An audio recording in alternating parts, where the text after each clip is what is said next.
আসসালামু আলাইকুম ওরহমতুল্লাহি ওয়া বারাকাতুহু। ফ্লাই হাইয়ের ফেসবুক পেজ এবং ইউটিউব চ্যানেল থেকে আপনাদের সবাইকে স্বাগত জানাচ্ছি। আমি মোহাম্মদ রবিউল হাসান। আজকে আমরা কথা বলবো ইংরেজি ভাষার একটি খুবই পরিচিত শব্দ। এই শব্দের চারটি ভিন্ন ভিন্ন রূপ নিয়ে আমরা আজকে কথা বলবো। Sometime versus sometimes. আমরা যখন সামটাইম বলবো তখন এটা অর্থ দাঁড়াচ্ছে কোনো এক সময় বা কোনো এক সময়ে। এই সামটাইমের পরে যদি আমরা একটা এস যোগ করে দিই সামটাইমস, এবার অর্থ দাঁড়াচ্ছে মাঝে মাঝে, অর্থাৎ আমি কোনো একটা কাজ মাঝে মাঝে করি।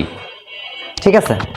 আচ্ছা, এবার সাম আর টাইম দুটো মাঝে যদি আমি স্পেস নিয়ে আসি তাহলে অর্থ হয়ে যাচ্ছে কিছু সময়, কিছু সময়, সাম টাইম কিছু সময়। আচ্ছা, এবার সাম টাইমের এই টাইমের শেষে যদি আমি এস যোগ করি সাম টাইমস, এটা অর্থ দাঁড়াচ্ছে এবার কয়েকবার, অর্থাৎ সেভারাল টাইম বলি না আমরা, ওটার মতো আর কি।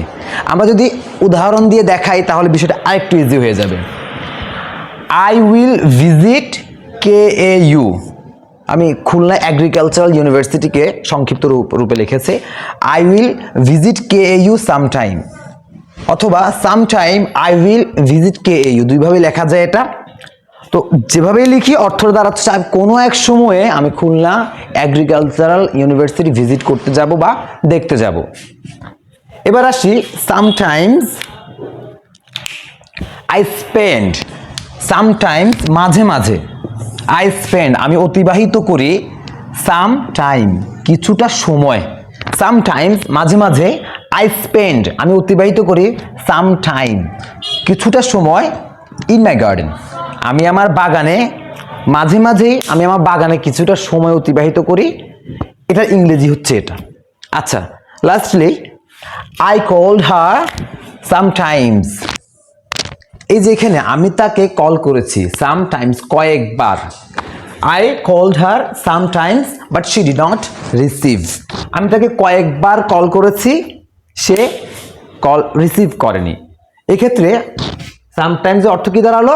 কয়েকবার। এভাবে আমরা যখন ইংরেজিতে কথা বলতে যাব কিংবা ইংরেজিতে বাক্য তৈরি করতে যাব, এই একটা শব্দে চারটা ভিন্ন ভিন্ন রূপ আমরা অনেক সময় ভুল করে থাকি।